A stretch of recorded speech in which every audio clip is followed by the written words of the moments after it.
करण्यासाठी म्हणून गोटार होतो आणि त्यानंतर अत्यंत निर्घुणपणे दगडानं ठेचून तिची हत्या होते।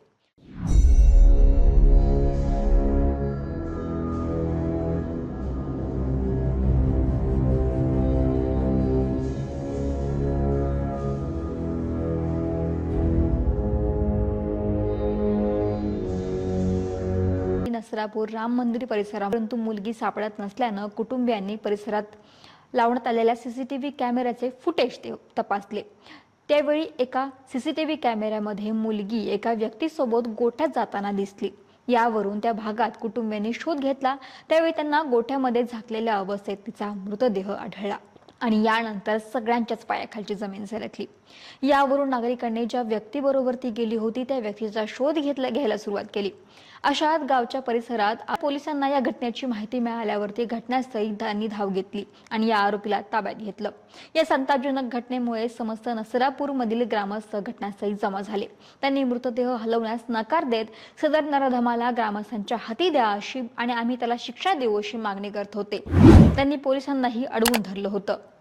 दरम्यान पीडित मुलीच्या पार्थिवावरती अंत्यसंस्कार करण्याआधी संतप्त नागरिकांनी पुण्यातील नवले ब्रिज परिसरामध्ये आंदोलन केलं, रस्ता अडवून ठेवला। यावेळी नागरिकांचा आरोपीला फाशीची शिक्षा द्या किंवा आरोपीला आमच्या हातामध्ये द्या असा आक्रोश नागरिकांनी केला। चिमुकलीचं पार्थिव आणणारी रुग्णवाहिका त्याच ठिकाणी उभी करत आरोपीला आमच्या हातात द्या अशी मागणी होऊ लागली।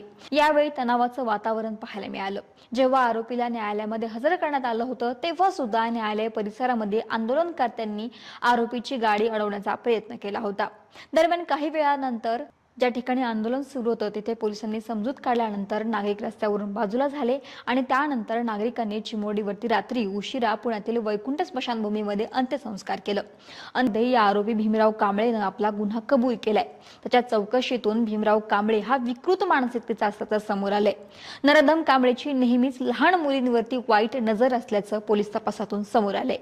भीमराव कांबळे विकृत मानसिकतेचा होता। त्याच्यावर याआधीही 2 गंभीर स्वरूपाचे गुन्हे आहेत।